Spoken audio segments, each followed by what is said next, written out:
চলে এসেছি নিউ টাউনে, ঠিক আছে। এখানে আমি তন্দুরি চা খাবো, শুধু খাবো না তোমাদেরকে দেখাবো, তো দেখতে থাকো। তো চলো চাটা কিভাবে বানাচ্ছে দেখেছি দোকানের সামনে, এবার দেখবো চাটা কেমন বানায়।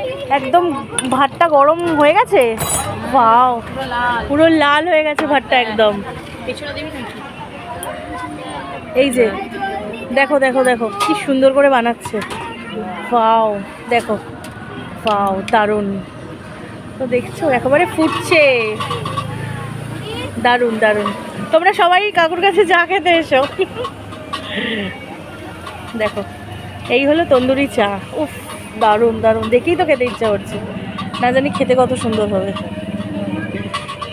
স্মেলটাই দারুণ আসছে। সবাই চা নিয়ে নিয়েছি, তো চাটা এখন আমরা খেয়ে নিই, ঠিক আছে। এই হলো তন্দুরি টি, দেখো কত সুন্দর দেখতে হয়েছে। চলো এটা আমরা খেয়ে নিই এখন, টাটা। আর কেমন লাগলো ভিডিওটা বলো, ঠিক আছে।